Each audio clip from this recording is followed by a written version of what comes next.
Hello my dear student of 8th class. Today we discuss the solution of paper 2017 NAS ਜਿਹੜਾ ਕਿ ਬਹੁਤ important ਹੈ ਔਰ ਤੁਹਾਡਾ 16 ਨੂੰ ਜਿਹੜਾ ਪੇਪਰ ਹੈ ਉਹਦੇ ਲਈ ਕਾਫੀ ਕੁਐਸਚਨਸ ਇਹਦੇ ਚੋਂ ਆਣਗੇ ਕਿਉਂਕਿ 10th ਦੇ ਵੀ ਕਾਫੀ ਕੁਐਸਚਨਸ ਇਹਦੇ ਚੋਂ 2017 ਦੇ ਪੇਪਰ ਚੋਂ ਆਏ ਹੈ। ਇੱਕ ਕਾਰ 2 ਘੰਟਿਆਂ ਵਿੱਚ 60 ਕਿਲੋਮੀਟਰ ਦਾ ਸਫ਼ਰ ਤੈਅ ਕਰਦੀ ਹੈ। ਕਾਰ ਦੀ ਚਾਲ ਕੀ ਹੋਵੇਗੀ? A car travel 60 kilometre in 2 hours. what is the speed of car? Dear student, speed ਕੱਢਣ ਲਈ ਜਾਂ ਚਾਲ ਕੱਢਣ ਲਈ ਸਭ ਤੋਂ ਪਹਿਲੇ ਤਾਂ ਸਾਨੂੰ ਫਾਰਮੂਲਾ ਪਤਾ ਹੋਣਾ ਚਾਹੀਦਾ ਹੈ। ਔਰ ਫਾਰਮੂਲਾ ਕੀ ਹੈ ਜੀ ਸਪੀਡ ਦਾ ਫਾਰਮੂਲਾ ਹੈ डिस्टेंस ओवर टाइम D/T। और जे तुहाडा डिस्टेंस ऑफ टाइम, डिस्टेंस तुहानूं पता है किलोमीटर्स च हुंदा है, टाइम आवर्स च हुंदा है, 2/T यानी तुहाडा सही आंसर आ गया 3 किलोमीटर पर आवर। बेटा मेरी गल सुनो, 2017 के पेपर च 60 किलोमीटर तो 2 घंटे आए सी। जरूरी नहीं कि तुहानूं यही स्टेटमेंट आवे, तुहानूं 80 किलोमीटर आ सकता है, 4 घंटे आ सकता है, पर तुसी फॉर्मूला याद कर लेना है जिहड़ा कि तुहाडा की है। फॉर्मूला की है? Speed is equals to distance over time. ठीक है जी। नाउ 4 विद्यार्थियों ने समान परख नलियां विचों ਇੱਕੋ ਜਿਹੀ ਮਾਤਰਾ ਵਿੱਚ ਪਾਣੀ ਬਾਲਿਆ। ਉਹਨਾਂ ਨੇ ਆਪਣੀਆਂ ਪਰਖ ਨਲੀਆਂ ਨੂੰ ਅੱਗ ਦੇ ਵੱਖ-ਵੱਖ ਜ਼ੋਨਾਂ ਵਿੱਚ ਰੱਖਿਆ ਜਿਵੇਂ ਕਿ ਹੇਠਾਂ ਦੱਸਿਆ ਗਿਆ ਹੈ। ਕਿਸ ਵਿਦਿਆਰਥੀ ਦਾ ਪਾਣੀ ਸਭ ਤੋਂ ਪਹਿਲੇ ਉਬਰੇਗਾ? 4 students boiled same quantity of water in similar test tubes. They placed their test tubes in different zones of flame as mentioned below. Whose water will boil first? ਕਿਸ ਦਾ ਪਾਣੀ ਸਭ ਤੋਂ ਪਹਿਲੇ ਗਰਮ ਹੋਏਗਾ? ਪਿਆਰੇ ਵਿਦਿਆਰਥੀਓ, ਮੈਨੂੰ ਇੱਕ ਗੱਲ ਦੱਸੋ, ਜਦੋਂ ਵੀ ਅਸੀਂ ਮੋਮਬੱਤੀ ਬਾਰੇ ਤੁਹਾਨੂੰ ਪੜ੍ਹਾਉਂਦੇ ਹਾਂ, ਅਸੀਂ ਪੜ੍ਹਾਉਂਦੇ ਹਾਂ ਕਿ ਉਸ ਦਾ ਬਾਹਰਲਾ ਭਾਗ ਸਭ ਤੋਂ ਵੱਧ ਗਰਮ ਹੁੰਦਾ ਹੈ। ਹੁਣ ਜੇ ਤੁਸੀਂ ਇਸ ਸਵਾਲ ਨੂੰ ਧਿਆਨ ਨਾਲ ਪੜ੍ਹੋ ਤਾਂ ਤੁਸੀਂ ਦੇਖੋਗੇ ਕਿ ਵਿਦਿਆਰਥੀ ਏ ਨੇ ਜਿਹੜਾ ਹੈ ਉਹ ਬਾਹਰੀ ਭਾਗ 'ਚ ਰੱਖਿਆ, ਵਿਦਿਆਰਥੀ ਬੀ ਨੇ ਮਿਡਲ ਜ਼ੋਨ 'ਚ ਰੱਖਿਆ, ਵਿਦਿਆਰਥੀ ਸੀ ਨੇ ਇਨਰ ਮੋਸਟ ਜ਼ੋਨ 'ਚ ਰੱਖਿਆ ਅਤੇ ਵਿਦਿਆਰਥੀ ਡੀ ਨੇ ਵਿਚਕਾਰਲੇ ਅਤੇ ਅੰਦਰੂਨੀ ਭਾਗ ਦੇ ਵਿਚਕਾਰ ਰੱਖਿਆ। ਅਤੇ ਇਹਦਾ ਮਤਲਬ ਵਿਦਿਆਰਥੀ ਏ ਦਾ ਪਾਣੀ ਸਭ ਤੋਂ ਵੱਧ ਗਰਮ ਹੋਏਗਾ ਕਿਉਂਕਿ ਉਸਨੇ ਕਿਹੜੇ ਭਾਗ ਵਿੱਚ ਰੱਖਿਆ? ਬਾਹਰੀ ਭਾਗ ਵਿੱਚ। चलो जी, थर्ड क्वेश्चन वेरी ईजी। एक किसान गुलाब की खेती करना चाहता है, उसने हेठां विचों किहड़ी खेत विधि दी वरतों कीती? A farmer wants to do farming of roses. Which of the methods of propagation should be followed? बीजाणु बनना, स्पोर फॉर्मेशन, खंडन, युग्मक बनाना कि कलम लाना? तो बेटा जी कटिंग दे नाल असी आम कह दिंदे आ कि आ गुलाब दे तने तो तुसी भी गुलाब उगा लिओ। कटिंग दे नाल उहदे तने दी कटिंग दे नाल कलम लाउण दे नाल असी ईजिली गुलाब दी जिहड़ी खेती है वो कर सकते हैं। चलो जी, फोर्थ क्वेश्चन डिस्कस करते हैं। Very important question and very easy question. तुहाडे स्कूल के कैंपस में एक रुख है, जो पतझड़ के दौरान इसके पत्ते झड़ जाते हैं, इन्हां पत्तियां दे निपटारा करन दा सब तो वधिया तरीका की है? इंग्लिश मीडियम स्टूडियम, there is a tree in your school campus during autumn it's leave shed. What is the best way to dispose these leave? की बेटा बेस्ट वे है? तुसी अपना दिमाग लाओ कि स्कूल के कैंपस में पत्ते खिलरन दोगे, let the leave scatter in the school campus, पत्तियां नूं नेड़ले जलकर विच सुੱਟ दोगे, throw the leaves in nearby water body. School campus के बाहर पत्तियां नूं अग लगाउणी चाहोगे, burn the leaves outside the school campus. खाद प्राप्त करन लई पत्ते एक टोए विच पाओगे। तो बेटा जी ऑबवियस है कि तुसी खाद प्राप्त करन लई पत्तियां नूं की करोगे? टोए विच पाओगे। चलो जी, फिफ्थ क्वेश्चन की गल करते हैं। प्रकाश की किरण दर्पण की सतह ते टकराउंदी है जिवें कि हेठ दिते चित्र विच दिखाया गया है। परावर्तित किरण केड़ी होवेगी? A ray of light strikes a mirror as shown in the diagram. The incident ray, the reflected ray would B. बेटा जी देखो, हुण तुहानूं आपां प्रकाश के नियम सिखाए है कि जिहड़ी है इंसीडेंट रे होएगी, इधर की होएगी तुहाडी रिफ्लैक्टेड रे। ठीक है जी। सेंटर च तुहाडा की होएगा? अबिलंब। आ एंगल आई है तो आ तुहाडा एंगल आर है। जिहड़ी आ वाली किरण है वो पाती किरण है। हुण तुहानूं आपां दस्सिआ कि एंगल आई तो एंगल आर आपस च बराबर है।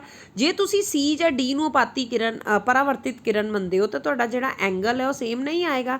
इहदा मतलब तुहाडी किरण बी किहड़ी किरण है जी? तुहाडी किरण बी परावर्तित किरण है। चलो जी, नैक्सट क्वेश्चन 6 की गल करते हैं।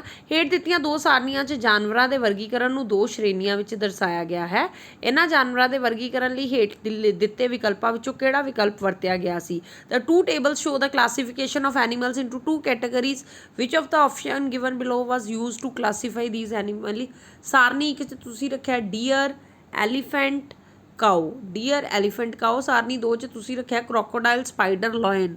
ਉਹਨਾਂ ਦੁਆਰਾ ਅਪਣਾਈਆਂ ਗਿਆ ਸੌਣ ਦਾ ਤਰੀਕਾ, ਪ੍ਰਜਨਨ ਦਾ ਢੰਗ, ਉਹਨਾਂ ਦੁਆਰਾ ਖਾਧੇ ਜਾਣ ਵਾਲੇ ਭੋਜਨ ਦੀ ਕਿਸਮ, ਸਾਹ ਲੈਣ ਵਾਲੇ ਅੰਗ। ਬੇਟਾ ਤੁਸੀਂ ਇੱਕ ਗੱਲ ਦੇਖੋ, ਹਿਰਨ, ਹਾਥੀ, ਗਾਂ, ਆਲ ਆਰ ਕੀ ਹੈ, ਹਰਬੀਵੋਰਸ। ਹਰਬੀਵੋਰਸ ਯਾਨੀ ਕਿ ਕਿਹੜੇ, ਘਾਹ ਖਾਣ ਵਾਲੇ। ਜਦਕਿ ਮਗਰਮੱਛ, ਮੱਕੜੀ, ਸ਼ੇਰ, ਇਹਨਾਂ ਦੀਆਂ ਜਿਹੜੀਆਂ ਈਟਿੰਗ ਹੈਬਿਟਸ ਆ ਉਹ ਡਿਫਰੈਂਟ ਹੈ। ਅਤੇ ਇਹਦਾ ਮਤਲਬ ਜਿਹੜਾ ਸਾਡਾ ਸਹੀ ਉੱਤਰ ਕੀ ਹੈ ਕਿ ਉਹਨਾਂ ਦੁਆਰਾ ਖਾਧੇ ਜਾਣ ਵਾਲੇ ਭੋਜਨ ਦੀ ਕਿਸਮ ਦੇ ਦੁਆਰਾ ਆਪਾਂ ਉਹਨਾਂ ਨੂੰ ਬਦਲਿਆ। ਚਲੋ ਜੀ 7th ਕੁਐਸਚਨ ਹੈ, ਚਿੱਤਰ 1 ਸੋਡੀਅਮ ਬਾਈਕਾਰਬੋਨੇਟ ਦੇ ਨਾਲ ਭਰਿਆ ਇੱਕ ਗੁਬਾਰਾ ਇੱਕ ਬੋਤਲ ਦੇ ਮੂੰਹ ਨਾਲ ਜੁੜਿਆ ਹੋਇਆ ਹੈ ਜੋ ਸਿਰਕੇ ਨਾਲ ਭਰੀ ਹੋਈ ਹੈ। ਚਿੱਤਰ 2 ਸੋਡੀਅਮ ਬਾਈਕਾਰਬੋਨੇਟ ਤੇ ਸਿਰਕੇ ਵਿੱਚ ਮਿਲਾਉਣ ਨਾਲ ਗੁਬਾਰਾ ਫੁੱਲ ਜਾਂਦਾ ਹੈ। ਗੁਬਾਰੇ ਦੇ ਫੁੱਲਣ ਦਾ ਕਾਰਨ। ਫਿਗਰ ਏ, ਇੱਕ ਬੈਲੂਨ ਹੈ ਜੀ, ਅਸੀਂ ਅਟੈਚ ਕੀਤਾ ਹੋਇਆ। ਬੇਟਾ ਆ ਦੇਖੋ, ਬੈਲੂਨ ਨੂੰ ਆਪਾਂ ਅਟੈਚ ਕਿਹਦੇ ਨਾਲ ਕੀਤਾ ਹੋਇਆ, ਆਪਾਂ ਇੱਕ ਬੋਟਲ ਦੇ ਨਾਲ ਅਟੈਚ ਕੀਤਾ ਹੈ। ਬੈਲੂਨ 'ਚ ਆਪਾਂ ਸੋਡੀਅਮ ਬਾਈਕਾਰਬੋਨੇਟ ਭਰਿਆ ਹੋਇਆ ਅਤੇ ਬੋਟਲ 'ਚ ਵਿਨੇਗਰ ਹੈ ਜਿਹਨੂੰ ਆਪਾਂ ਸਿਰਕਾ ਕਹਿੰਦੇ ਹਾਂ। ਦੂਜੀ ਬੋਟਲ 'ਚ ਦੇਖਿਆ ਕਿ ਜਦੋਂ ਹੀ ਤੁਸੀਂ ਬਾਈਕਾਰਬੋਨੇਟ ਅਤੇ ਸਿਰਕੇ ਨੂੰ ਮਿਲਾਤਾ ਜਿਹੜਾ ਬੈਲੂਨ ਹੈ ਉਹ ਫੁੱਲ ਗਿਆ, ਹੈ ਨਾ ਜੀ। ਹੁਣ ਇਹ ਫੁੱਲਿਆ ਕਿਉਂ ਬੈਲੂਨ, ਗੱਲ ਹੈਗੀ ਹੈ ਜੀ ਬੈਲੂਨ ਕਿਉਂ ਫੁੱਲਿਆ। ਅਤੇ ਬੈਲੂਨ ਇਸ ਲਈ ਫੁੱਲਿਆ ਕਿਉਂਕਿ ਬੇਟਾ ਜਦੋਂ ਸੋਡੀਅਮ ਬਾਈਕਾਰਬੋਨੇਟ ਵਿਨੇਗਰ ਦੇ ਨਾਲ ਮਿਲਦਾ ਹੈ, ਜਿਹੜਾ ਸੋਡੀਅਮ ਬਾਈਕਾਰਬੋਨੇਟ ਹੈ ਉਹ ਕੀ ਹੈ ਜੀ, ਤੁਹਾਡਾ Na2CO3 ਹੈ ਨਾ। ਵਿਨੇਗਰ ਵੀ ਤੁਹਾਡਾ ਕੀ ਹੈ ਜੀ, ਵਿਨੇਗਰ ਹੁੰਦਾ ਸਿਰਕਾ। ਜਦੋਂ ਇਹ ਦੋਨੋਂ ਆਪਸ 'ਚ ਮਿਲਦੇ, there is a chemical reaction and there is a evolution of gas CO2। ਠੀਕ ਹੈ ਜੀ, CO2 ਦੀ ਗੈਸ ਦੀ ਐਵੋਲਿਊਸ਼ਨ ਦੇ ਕਰਕੇ ਜਿਹੜੀ ਹੈ ਉਹ ਨਿਕਲਦੇ ਨੇ ਔਰ ਇਹਦੇ 'ਚ ਜਿਹੜਾ ਗੁਬਾਰਾ ਹੈ ਉਹ ਫੁੱਲ ਜਾਂਦਾ ਹੈ। ਸੇਮ ਆਪਸ਼ਨਸ ਤੁਹਾਨੂੰ ਦਿੱਤੀਆਂ ਕਿ ਰਸਾਇਣ ਪ੍ਰਤੀਕਿਰਿਆ ਦੇ ਕਾਰਨ ਪਾਣੀ ਪੈਦਾ ਹੋਣ ਕਾਰਨ ਵਾਟਰ ਰਿਲੀਜ਼ਡ ਹੋਇਆ, ਉਪਰੋਕਤ ਪ੍ਰਯੋਗ ਹੋ ਹੀ ਨਹੀਂ ਸਕਦਾ। ਬੋਤਲ ਵਿਚਲੀ ਹਵਾ ਗੁਬਾਰੇ ਵਿੱਚ ਭਰਨ ਕਰਕੇ, ਜਾਂ ਰਸਾਇਣਿਕ ਪ੍ਰਤੀਕਿਰਿਆ ਦੇ ਕਾਰਨ ਕਾਰਬਨ ਡਾਈਆਕਸਾਈਡ ਪੈਦਾ ਹੋਣ ਕਰਕੇ। ਤਾਂ ਬੇਟਾ ਜੀ ਬਿਲਕੁਲ 4th ਆਪਸ਼ਨ ਸਹੀ ਹੈ ਕਿ ਜਿਹੜੀ ਰਸਾਇਣਿਕ ਕਿਰਿਆ ਹੋਈ ਉਹਦੇ ਕਰਕੇ ਜਿਹੜੀ ਗੈਸ ਪੈਦਾ ਹੋਈ ਕਾਰਬਨ ਡਾਈਆਕਸਾਈਡ। 8th ਜੀ ਸਿੰਪਲ ਦੱਸਿਆ ਗਿਆ ਕਿ ਇਹ ਗ੍ਰਾਫ ਕੀ ਦਿਖਾਉਂਦਾ ਹੈ। ਬੇਟਾ ਜੀ ਇਸ ਗ੍ਰਾਫ ਤੋਂ ਇੱਕ ਗੱਲ ਤੁਸੀਂ ਨੋਟ ਕਰੋ ਕਿ ਇੱਕ ਪਾਸੇ ਡਿਜ਼ੋਲਵਡ ਸਾਲਟ ਦਿੱਤਾ, ਇੱਕ ਪਾਸੇ ਟੈਂਪਰੇਚਰ, ਅਤੇ ਇਹ ਗ੍ਰਾਫ ਇੱਦਾਂ ਹੈ ਬਿਲਕੁਲ ਸਟ੍ਰੇਟ ਲਾਈਨ। ਯਾਨੀ ਕਿ ਜੇ ਅਸੀਂ ਟੈਂਪਰੇਚਰ ਵੱਧ ਰਿਹਾ ਅਤੇ ਸਾਲਟ ਵੱਧ ਰਿਹਾ, ਅਮਾਊਂਟ ਆਫ ਸਾਲਟ ਡਿਜ਼ੋਲਵ ਵੱਧ ਰਹੀ ਹੈ, ਇੱਥੇ ਵੀ ਵੱਧ ਰਹੀ ਹੈ, ਇੱਥੇ ਵੀ ਵੱਧ ਰਹੀ, ਕਿਤੇ ਵੀ ਘਟਣ ਦਾ ਨਿਸ਼ਾਨ ਨਹੀਂ। ਮਤਲਬ ਜੇ ਟੈਂਪਰੇਚਰ ਵੱਧ ਰਿਹਾ ਅਤੇ ਸਾਲਟ ਜਿਹੜਾ ਵੱਧ ਰਿਹਾ। ਬੇਟਾ ਜੀ ਆਪਸ਼ਨਸ ਬਾਅਦ 'ਚੋਂ ਦੇਖੋ, ਪਹਿਲੇ ਗ੍ਰਾਫ ਨੂੰ ਇਨਫਰੈਂਸ ਮਤਲਬ ਕਰੋ, ਗ੍ਰਾਫ ਨੂੰ ਸਮਝੋ। ਗ੍ਰਾਫ ਦੱਸ ਕੀ ਰਿਹਾ, ਗ੍ਰਾਫ ਤੁਹਾਨੂੰ ਕੀ ਦੱਸ ਰਿਹਾ ਕਿ ਇੱਕ ਪਾਸੇ ਤਾਪਮਾਨ ਹੈ ਅਤੇ ਇੱਕ ਪਾਸੇ ਲੂਣ ਹੈ। ਜਿੱਦਾਂ ਜਿੱਦਾਂ ਤਾਪਮਾਨ ਵੱਧ ਰਿਹਾ ਲੂਣ ਵੱਧ ਰਿਹਾ, ਠੀਕ ਹੈ। ਅਤੇ ਇਹ ਆਪਸ਼ਨ ਅਗਰ ਤੁਹਾਡੀ ਹੈ ਤਾਂ ਉਹਨੂੰ ਟਿਕ ਕਰ ਦਿਓ, ਤੁਹਾਡਾ ਟਾਈਮ ਵੀ ਬਚੇਗਾ। Salt dissolve first increase and then decrease. Decrease ਦੀ ਤਾਂ ਇੱਥੇ ਕੋਈ ਗੱਲ ਹੀ ਨਹੀਂ। ਤਾਪਮਾਨ ਵਧਣ ਨਾਲ ਲੂਣ ਦੇ ਘੁਲਣ ਦੀ ਮਾਤਰਾ ਘਟਦੀ ਹੈ, ਘਟਣ ਦੀ ਇੱਥੇ ਕੋਈ ਗੱਲ ਹੀ ਨਹੀਂ। ਤਾਪਮਾਨ ਵਧਣ ਨਾਲ ਲੂਣ ਦੇ ਘੁਲਣ ਦੀ ਮਾਤਰਾ ਨੂੰ ਫਰਕ ਨਹੀਂ ਪੈਂਦਾ, ਫਰਕ ਪੈ ਰਿਹਾ। ਫਰਕ ਜੇ ਨਹੀਂ ਪੈਂਦਾ ਤਾਂ it is like this type graph ਕਿ ਟੈਂਪਰੇਚਰ ਵਧੀ ਜਾ ਰਿਹਾ ਪਰ ਫਿਰ ਮੈਂ ਤੁਹਾਨੂੰ ਗ੍ਰਾਫ, ਜੇ ਫਰਕ ਨਹੀਂ ਪੈਂਦਾ ਫਿਰ ਗ੍ਰਾਫ ਇੱਦਾਂ ਹੋਣਾ ਸੀ ਕਿ ਟੈਂਪਰੇਚਰ ਆ ਦੇਖੋ ਵਧੀ ਜਾ ਰਿਹਾ ਪਰ ਲੂਣ ਉੱਥੇ ਹੀ ਖੜਾ, ਠੀਕ ਹੈ ਨਾ। ਐਂਡ ਇਸ ਤਾਪਮਾਨ ਵਧਣ ਦੇ ਨਾਲ ਘੁਲਣ ਦੀ ਮਾਤਰਾ ਵੱਧ ਰਹੀ ਹੈ। ਤਾਂ ਬਿਲਕੁਲ ਸਹੀ ਹੈ ਜੀ, ਤੁਹਾਡੀ 4th option is absolutely correct. ਚਲੋ ਜੀ, ਹੇਠ ਦਿੱਤੇ ਵਿੱਚੋਂ ਕਿਹੜੇ ਚਿੱਤਰ ਦੁਆਰਾ ਪਾਣੀ ਦੇ ਅਣੂ ਨੂੰ ਹਾਈਡਰੋਜਨ ਪਰਮਾਣੂਆਂ, ਚਿੱਟੇ ਗੋਲੇ ਅਤੇ ਆਕਸੀਜਨ ਪਰਮਾਣੂਆਂ ਕਾਲੇ ਗੋਲੇ ਦੇ ਸੰਯੋਜਨ ਦੁਆਰਾ ਦਰਸਾਇਆ ਗਿਆ ਹੈ। In which of the boxes below the water molecules are shown by combining hydrogen atoms and oxygen atom. ਬੇਟਾ ਇੱਕ ਗੱਲ ਮੇਰੀ ਯਾਦ ਰੱਖਿਓ, ਵਾਟਰ ਦਾ ਫਾਰਮੂਲਾ ਕੀ ਹੁੰਦਾ, H2, ਯਾਨੀ ਕਿ 2 ਸਾਡੇ ਕੋਲ ਹਾਈਡਰੋਜਨ ਹੈ, ਯਾਨੀ 2 ਹਾਈਡਰੋਜਨ ਹੈ ਅਤੇ ਸਾਡੇ ਕੋਲ ਚਿੱਟੇ ਗੋਲੇ 2 ਹੋਣੇ ਚਾਹੀਦੇ ਅਤੇ ਕਾਲੇ ਗੋਲੇ 1 ਹੋਣਾ ਚਾਹੀਦਾ। ਹੁਣ ਤੁਸੀਂ ਆਪ ਇਨਫਰ ਕਰੋ ਕਿ ਇੱਥੇ 2 ਕਾਲੇ ਗੋਲੇ ਹੈ, 1 ਚਿੱਟਾ, ਇੱਥੇ 1 ਕਾਲਾ 1 ਚਿੱਟਾ, ਇੱਥੇ 2 ਚਿੱਟੇ 1 ਕਾਲਾ, ਯਾਨੀ 2 ਹਾਈਡਰੋਜਨ 1 ਆਕਸੀਜਨ, ਔਰ ਇਹ ਤਾਂ ਬਿਲਕੁਲ ਨਹੀਂ ਹੈ। ਸੋ ਅਵਰ C ਆਪਸ਼ਨ ਇਜ਼ ਰਾਈਟ। ਬੇਟਾ ਜੀ ਇਹ ਤੁਹਾਨੂੰ ਕਿਉਂ ਅਤੇ ਕਿੱਦਾਂ ਇਹਦਾ ਆਨਸਰ ਮਿਲੇਗਾ। ਇਹਦਾ ਆਨਸਰ ਤੁਹਾਨੂੰ ਇਸੇ ਤਰ੍ਹਾਂ ਮਿਲੇਗਾ ਕਿ ਜੇ ਤੁਹਾਨੂੰ ਪਾਣੀ ਦਾ ਫਾਰਮੂਲਾ ਆਉਂਦਾ, ਪਾਣੀ ਦਾ ਫਾਰਮੂਲਾ ਯਾਨੀ H2O। ਜੇ ਤੁਹਾਨੂੰ ਪਾਣੀ ਦਾ ਫਾਰਮੂਲਾ ਨਹੀਂ ਆਉਂਦਾ ਤਾਂ ਇਹ ਆਨਸਰ ਤੁਹਾਨੂੰ ਕਦੀ ਨਹੀਂ ਮਿਲੇਗਾ, ਠੀਕ ਹੈ ਜੀ। 10th ਕੁਐਸਚਨ ਹੈ, ਹੇਠ ਇੱਕ ਸਰਕਟ ਦਿੱਤਾ ਹੈ ਜੀ ਜਿਸ ਵਿੱਚ ਇੱਕ ਬਲਬ ਅਤੇ ਇੱਕ ਬੈਟਰੀ ਜੁੜੀ ਹੋਈ ਹੈ। ਬਿੰਦੂ P ਅਤੇ Q ਜੋੜਨ ਨੂੰ ਵੱਖ-ਵੱਖ ਸਮੱਗਰੀ ਦੀਆਂ ਛੜਾਂ ਦੀ ਵਰਤੋਂ ਕੀਤੀ ਜਾਂਦੀ ਹੈ। ਕਿਹੜੀ ਛੜ ਜੋੜਨ ਨਾਲ ਬਲਬ ਨੂੰ ਰੋਸ਼ਨੀ ਮਿਲੇਗੀ। ਕਿਹੜੀ ਛੜ ਜੋੜੋਗੇ ਜੀ ਕਿ ਬਲਬ ਨੂੰ ਰੋਸ਼ਨੀ ਮਿਲੇਗੀ। ਤਾਂਬਾ ਜੋੜੋਗੇ, ਪਲਾਸਟਿਕ ਜੋੜੋਗੇ, ਲੱਕੜ ਜੋੜੋਗੇ, ਸ਼ੀਸ਼ਾ ਜੋੜੋਗੇ। ਬੇਟਾ ਜੀ ਇੱਥੇ ਆਪਾਂ ਉਹੀ ਕੰਸੈਪਟ ਕਰਨਾ that which of the following is a like ਜਿਹਦੇ ਕੋਲ ਗੁੱਡ ਕੰਡਕਟਰ ਆਫ ਇਲੈਕਟ੍ਰੀਸਿਟੀ। ਤੇ ਗੁੱਡ ਕੰਡਕਟਰ ਆਫ ਇਲੈਕਟ੍ਰੀਸਿਟੀ ਕੀ ਹੁੰਦਾ ਜੀ, ਤੁਹਾਡਾ ਮੈਟਲ। ਇਹ ਕਿਹੜਾ ਕੁਐਸਚਨ ਹੈ ਮੈਟਲਸ ਅਤੇ ਨॉन ਮੈਟਲਸ ਚੋਂ ਹੈ ਕਿ ਬੇਟਾ ਜੀ ਕਿ ਜਿਹੜੀ ਫਿਗਰ 'ਚ ਹੈ ਆਹ ਸਰਕਟ ਹੈ ਤੇ ਕੀ ਜੋੜੋਗੇ ਇੱਥੇ ਤਾਂਬੇ ਦੀ ਤਾਰ ਜੋੜੋਗੇ ਤਾਂਬਾ ਕੀ ਹੈ ਮੈਟਲ ਮੈਟਲ ਕੀ ਹੈ good conductor of electricity so your right answer is copper ਚਲੋ ਜੀ 11 ਹੇਠ ਦਿੱਤੀ ਰਸਾਇਣਿਕ ਪ੍ਰਕਿਰਿਆ ਵਿੱਚੋਂ ਕਿਹੜੀ ਪ੍ਰਕਿਰਿਆ ਦੁਆਰਾ ਊਰਜਾ ਸੌਖੀ ਜਾ ਰਹੀ ਹੈ ਊਰਜਾ ਸੌਖੀ ਜਾ ਰਹੀ ਹੈ ਮਤਲਬ ਊਰਜਾ ਲਈ ਜਾ ਰਹੀ ਹੈ during which of the chemical processes below is the energy being observed ਪਹਿਲੀ ਹੈਗੀ ਜੀ ਤੁਹਾਡੀ ਲੋਹੇ ਦਾ ਜੰਗ ਲੱਗਣਾ ਨੋ ਜੀ ਮੋਮਬੱਤੀ ਦਾ ਜਲਣਾ ਨੋ ਜੀ ਸਬਜ਼ੀਆਂ ਦਾ ਸੜਨਾ ਨਹੀਂ ਹਾਂ ਫੋਟੋਸਿੰਥਸਿਸ ਇਨ ਪਲਾਂਟਸ ਦੇ ਵਿੱਚ ਆਪਾਂ ਕਹੀ ਜਾ ਸਕਦੇ ਹਾਂ ਕਿ ਜਿਹੜੀ ਊਰਜਾ ਹੈ ਸਨਲਾਈਟ ਹੈ ਉਹ ਸੌਖੀ ਜਾ ਰਹੀ ਹੈ ਸਨਲਾਈਟ ਵੀ ਊਰਜਾ ਦੀ ਫਾਰਮ 'ਚ ਸੌਖੀ ਜਾ ਰਹੀ ਹੈ ਨਾ ਤਾਂ ਉਹਦੇ ਕਰਕੇ ਤੁਹਾਨੂੰ ਜਿਹੜਾ ਖਾਣਾ ਮਿਲਦਾ ਹੈ ਚਲੋ ਜੀ 12th ਕੁਐਸਚਨ ਹੈ ਹੇਠ ਦਿੱਤੀਆਂ ਦੋ ਸੂਚੀਆਂ ਦਿੱਤੇ ਗਏ ਉਪਕਰਨ ਦੀ ਸੂਚੀ ਵਿੱਚ ਕਿਵੇਂ ਸ਼੍ਰੇਣੀਬੱਧ ਕੀਤਾ ਹੈ ਇਹ ਕੁਐਸਚਨ ਕਾਫੀ ਤੁਸੀਂ ਦੇਖਿਆ ਆ ਸ਼੍ਰੇਣੀਬੱਧ ਵਾਲੇ ਕੁਐਸਚਨ ਆਏ ਆ ਕਿ ਪਹਿਲੇ ਵੀ ਤੁਹਾਨੂੰ ਇੱਕ ਆਇਆ ਇੱਕ ਪਾਸੇ ਹਵਾ ਹੈ ਇੱਕ ਸਮੁੰਦਰੀ ਪਾਣੀ ਇੱਕ ਚੀਨੀ ਇੱਕ ਨਮਕ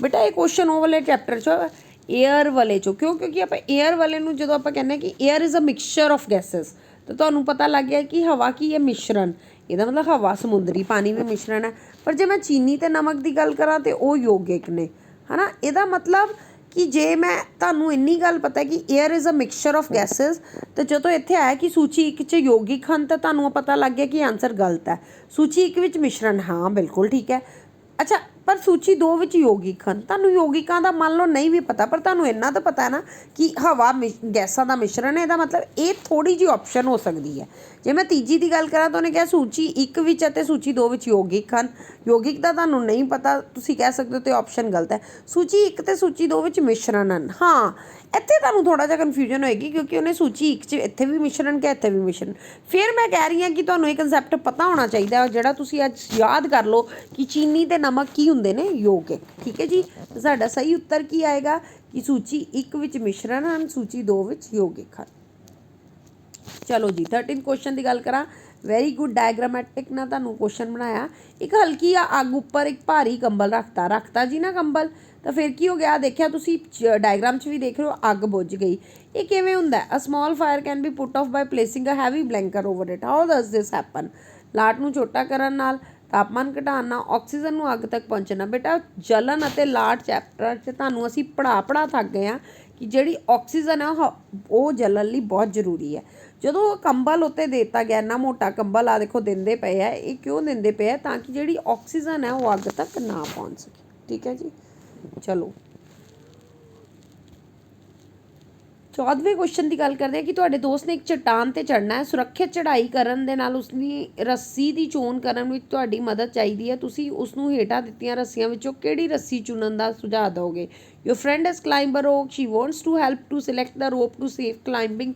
Which following ropes would you suggest her? ਲੱਕੜ ਨਾਇਲਨ ਰੂ ਰੇਸ਼ਮ ਤੇ obvious ਹੈ ਬੇਟਾ ਇਹ ਤੁਹਾਡੇ ਤੀਜੇ ਚੈਪਟਰ ਤੋਂ ਕੁਐਸਚਨ ਹੈ ਰੇਸ਼ੇ ਅਤੇ ਸੰਸਲਿਸ਼ ਤੋਂ ਨਾਇਲਨ ਠੀਕ ਹੈ ਜੀ ਚਲੋ 15th question and this is your ਹੇਠ ਦਿੱਤੇ ਗਏ ਚਿੱਤਰ ਨੂੰ ਵੇਖੋ ਬੱਚਾ 1 ਅਤੇ ਬੱਚੇ 2 ਦਾ ਲਿੰਗ ਕੀ ਹੋਵੇਗਾ Observe the figure given below. What will be the sex of child 1 and child 2? ਪਹਿਲੇ 'ਚ ਕੀ ਹੈ ਜੀ XX ਕ੍ਰੋਮੋਸੋਮ ਮਿਲੇ ਹਨ ਸਪਰਮ ਤੇ ਐਗ ਦੇ ਤੇ ਦੂਜੇ 'ਚ ਕੀ ਹੈ Y ਤੇ X ਜਿਹੜੇ ਕ੍ਰੋਮੋਸੋਮ ਮਿਲੇ ਹਨ ਚਾਈਲਡ 2 'ਚ ਤੇ ਬੇਟਾ ਜੀ ਤੁਹਾਨੂੰ ਇਹ ਪਤਾ ਹੈ ਕਿ ਜਦੋਂ XX ਕ੍ਰੋਮੋਸੋਮ ਦੋਨੋਂ ਮਿਲਦੇ ਹਨ ਤਾਂ ਉਦੋਂ ਕੀ ਬਣਦਾ ਜੀ ਜਦੋਂ XX ਕ੍ਰੋਮੋਸੋਮ ਮਿਲਦੇ ਹਨ ਜਦੋਂ XX ਕ੍ਰੋਮੋਸੋਮ ਮਿਲਦੇ ਹਨ ਤਾਂ ਉਦੋਂ ਜਿਹੜਾ ਹੈ ਨਰ ਹੁੰਦਾ ਅਤੇ ਜਦੋਂ Y ਕ੍ਰੋਮੋਸੋਮ ਫਰੋਮ ਸਪਰਮ ਅਤੇ X ਕ੍ਰੋਮੋਸੋਮ ਫਰੋਮ ਐਗ ਮਿਲਦਾ ਹੈ ਤਾਂ ਫਿਰ ਜਿਹੜਾ ਬੱਚਾ ਹੈ ਉਹ ਮਾਦਾ ਹੁੰਦਾ ਹੈ ਠੀਕ ਹੈ ਨਾ child 1 will be male and child 2 will be female so our last option is absolutely right ਅਤੇ ਇੱਦਾਂ ਤੁਸੀਂ 2017 ਦਾ ਪੇਪਰ ਜਿਹੜਾ ਹੈ ਉਹ ਕਰਨਾ ਹੈ ਵੈਰੀ ਇੰਪੋਰਟੈਂਟ ਪੇਪਰ ਬੇਟਾ ਇਹਦੇ ਕਾਫੀ ਕੁਐਸਚਨ ਤੁਹਾਡੇ ਪੇਪਰ 'ਚ ਆਉਣੇ ਆ ਮਿਲਦੇ ਹਾਂ ਤੁਹਾਨੂੰ ਅਗਲੀ ਵੀਡੀਓ ਨਾਲ till then take care bye good